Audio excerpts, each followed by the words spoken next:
오늘도 주의 전에 나와 하나님을 예배하는 여러분들을 축복합니다.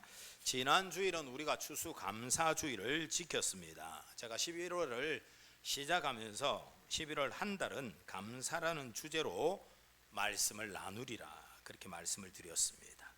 그리스도인들은 일상에서 늘 범사에 감사해야 하는데 그 이유는 우리가 하나님께로부터 받은 큰 은혜와 복을 생각하면 마땅히 그러해야 된다. 마땅히 늘 감사하는 마음과 삶을 살아가야 한다라고 말씀을 드렸습니다. 특별히 지난 주일은 우리가 받은 은혜 중에 가장 큰 감사를 드려야 하는 것은 우리를 구원하신 하나님의 선물 때문입니다. 구원의 은혜입니다 라는 사실을 강조했습니다. 우리가 받은 구원은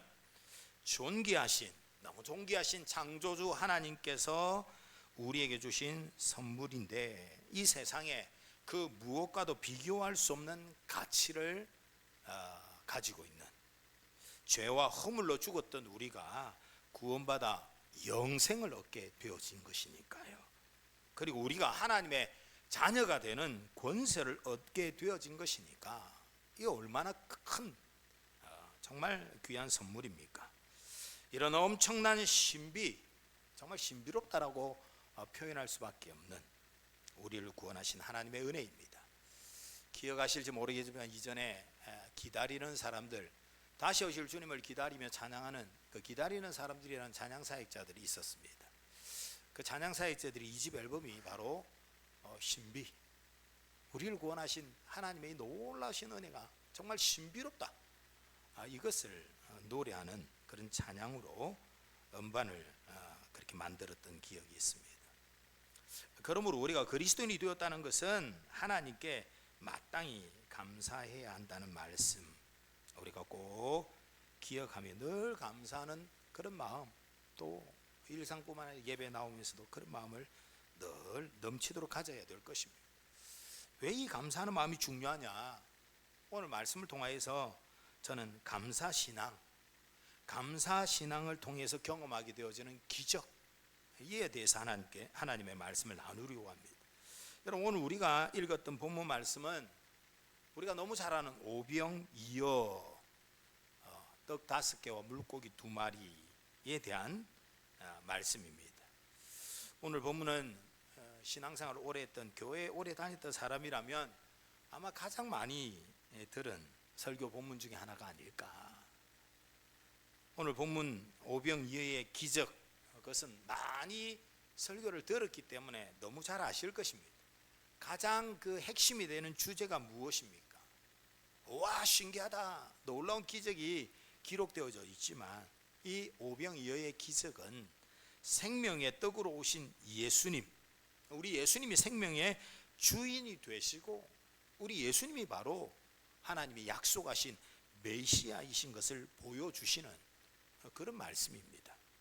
오늘 저는 이 본문이 강조하고 있는 대로 예수님 그분이 어떤 분이신가, 그것과 함께 감사의 기적이라는 그런 주제로 오늘 이 말씀을 함께 나누려고 합니다. 오늘 본문의 배경을 잠시 살펴보려고 합니다. 이 본문을 그래도 우리 새 가족들 중에서는 아마 처음 보는 본문이 되어질 수 있을 테니까요. 오늘 본문의 배경을 보면 예수님의 말씀을 듣고 예수님께서 행하시는 이적 기적을 보기 위해서 예수님 주변으로 예수님께로 많은 무리들이 모여들었습니다. 오늘 말씀에는 5,000명 정도 된다라고 얘기했는데 누가복음 9장에 같은 내용을 담고 있는 내용을 보면 장정만 5,000명이었다라고 기록하고 있습니다. 그러니 여자와 아이들까지 합한다면 아마도 한 15,000명 정도 모여들었지 않을까, 이렇게 예상을 합니다. 예레미야스라는 학자가 있습니다. 유대 학자인데요. 그는 그의 내용에 보면 당시는 명절이 되면 예루살렘에 모여드는 사람들의 수가 약 8만 5천에서 12만 명, 평균적으로 한 10만 명 정도 예루살렘으로 명절이 되면 모여든다는 거예요. 마침 오늘 본문 말씀 4절을 보면 마침 유대인의 명절인 유월절이 가까운 시기다라고 했습니다. 그러니 아마 많은 사람들이 예루살렘으로 왔을 것입니다. 그 많은 사람들 중에 일부가 되겠죠. 뭐 많은 사람들 중에 일부라 하더라도 적지 않은 사람입니다. 예수님에 대한 소문을 듣고 예수님이 어떤 분이신지, 예수님이 무슨 말씀을 하시는지 듣기 위해 예수님께로 찾아온 것입니다. 그런데 오늘 본문 앞서 2절 말씀을 보면 우리 예수님께서 병자들에게 행하시는 표적을 보았던 무리들이 있었다.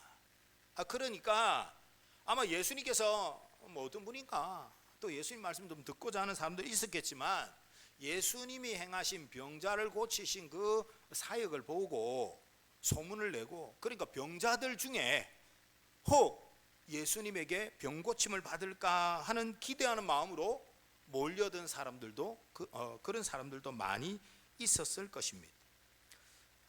앞서 말씀드렸듯이 같은 내용을 기록하고 있는 누가복음 9장 11절 말씀을 보면 예수님께서 예수님에게 나온 무리들에게 하나님의 나라의 일을 이야기하시고 병 고칠 자들은 고치시더라 라고 또 정확하게 기록을 하고 있습니다.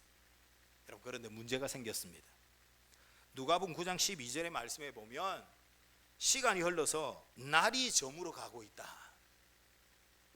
날이 저물어 간 시간이 좀 흘렀단 말이에요. 그러니 당연히 식사 시간이 다 되었다, 식사 시간이 지났다라고 생각할 수도 있겠죠. 예수님을 찾아온 많은 사람들, 그 많은 사람들이 시간이 막 흐르는데 배가 고플 거 아니에요. 이들이 뭔가 먹을 것을 구해야 되는데 뭔가 먹고 계속 뭐 예수님 말씀 듣던 그렇게 따라다녀야 되는데 어떻게 해야 되느냐. 그러니 많은 사람들을 마을과 촌으로 보내어서 먹을 것을 구하여야 합니다. 구하여 오는 게 어떻겠습니까? 라고 말하는 자들이 있는데 그 뒤에 누가복음에는 지금 예수님이 있는 그곳은 빈들이라, 광야와 같은 곳이라서 먹을 것을 구하기 어려운 형편인 거예요. 그 주변에 먹을 것을 구하기 어려운 형편이기도 하고, 이 많은 사람들을 먹이려고 하면 많은 사람들을 보내어서 먹을 것을 사오도록 해야 되는데, 그러니까 이 먹을 것을 사러 가는 그것도 쉽지도 않고, 아무리 이래저래 생각해봐도 고민이 되는 그런 상황을 맞이하게 된 거죠. 그런데 우리 누가복음에서는 예수님께서 이런 걱정을 다 뒤로 하고 예수님께서 말씀하십니다. 너희가 먹을 것을 주라. 무슨 말씀하십니까? 지금 먹을 것도 없고 지금 앉아있는 사람들이 한두 명도 아니고 이렇게 많은 사람들을 어떻게 먹인단 말입니까? 누가복음에는 예수님의 말씀을 듣고는 제자들이 우리에게 있는 것은 떡 5개와 물고기 2마리뿐입니다. 오병이어 뿐입니다. 이 모든 사람을 위하여 먹을 것을 사지 않고서는 도저히, 앞서 말했듯이 많은 사람들을 보내서 먹을 것을 사오지 않으면 지금 빈들이고 강야니까 좀 멀리 가서 시간이 그만큼 더 오래 걸리겠죠. 이래저래 이거는 뭐 아주 난감한, 그야말로 진퇴양난 같은 그런 상황인 거죠. 그러니 제자들도 예수님 무슨 말씀하십니까? 우리 가진 것도 없고 도저히 불가능합니다. 그런데 이런 제자들의 이야기를 듣고는 예수님께서 시작하십니다. 그냥 때를 지어 50명씩 앉히라 하시고, 누가복음의 기록입니다. 오늘 본문 말고 때를 지어 50명씩 앉도록 해라. 그리고는 떡 5개와 물고기 2마리를 가지고 그것을 가지고 하늘을 우러러 축사하시고 떼어 제자들에게 나누어 주게 하시니 모두가 먹고 다 배불렀고 남은 조각을 거두니 12바구니가 되었더라. 뒤의 기록은 요한복음에 나타난 기록과 똑같습니다. 그런데 오늘 저와 여러분을 읽었던 요한복음에는 별로 안 추우면 좀 히터를 끄면 안 될까요? 옥차는 괜찮죠? 이 계절이 되면 제가 참 힘든 게 히터를 계속 틀면 이 더운 공기가 저 앞으로 이래 머리가 떳떳해지고 이게 열이 막 오르고 막 그럽니다. 오늘 요한복음에는 누가복음의 기록과는 조금 다른 내용이 기록되어져 있습니다. 우리 예수님께서 제자들에게 야 너희들 먹을 거 주라, 누가복음은 그랬는데 오늘 요한복음에는 제자 중에 누구에게 빌립이라는 인물을 딱 기록을 하고 있습니다. 빌립에게 이 많은 사람들을 먹이려면 우리가 어디서 떡을 사야 하겠느냐, 빌립에게 대책을 묻고 계십니다. 누가 보면은 제자들에게 물어보시고 제자들이 어쩝니까 이거? 어떻게 이 많은 사람들을 먹일 수 있어요? 우리 가진 거 이것뿐인데. 그렇게 하니까 예수님께서 어떻게 하셨다고요? 그냥 그 이후에 얘기는 없어요. 50명씩 앉히라. 그냥 예수님께서 하실 일을 그냥 진행하시고 계신 거예요.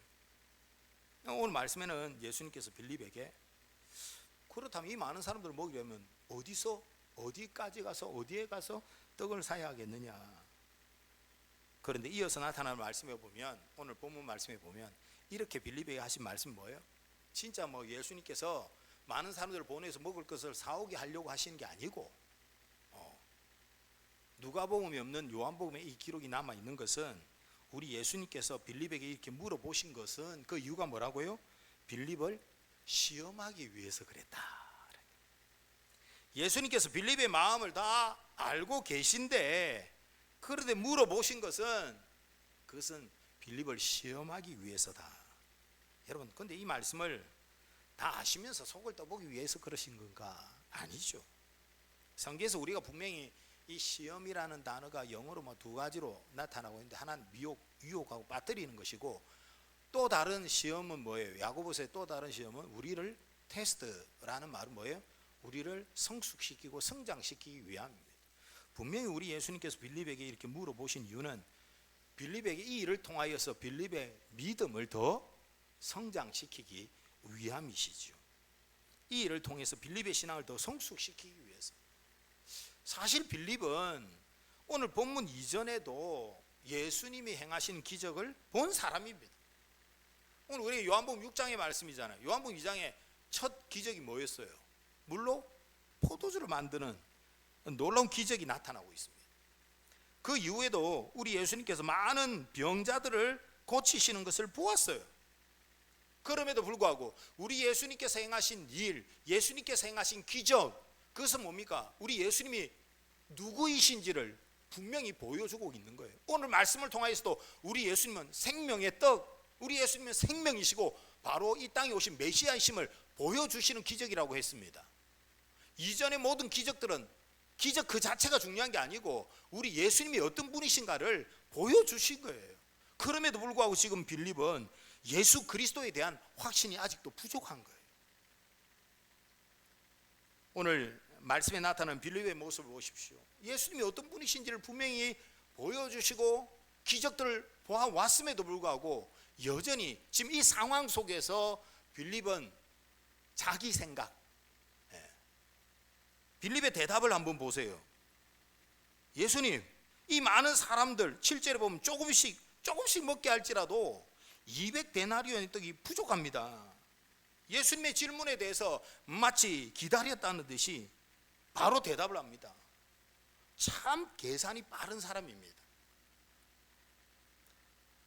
조금씩 먹게 할지라도 200데나리온의 떡이 부족합니다. 여러분, 여기서 한 데나리온은 자주 듣지만 당시에 장정이 하루에 일하는 품삯입니다. 우리가 하루에 일당 이러면 오늘로 계산을 해본다면 요즘 일당 뭐예요? 한 10만 원 정도 생각해 본다면 200데나리온이라면 뭐예요? 한 2천만 원 정도 되는 거예요. 근데 여러분 한번 생각해, 우리도 한번 계산적으로 한번 나가 봅시다. 한번 계산해 보면 2천만 원 가지고 여러분 15,000명 먹일 수 있을까요? 여러분 빌립처럼 계산이 좀 빠르진 않은 것 같네요. 안 됩니다. 그러니까 지금 빌립의 말도 200데나리온이나 그것도 부족합니다 이 말이에요. 지금 계산을 참 잘하고 있어요.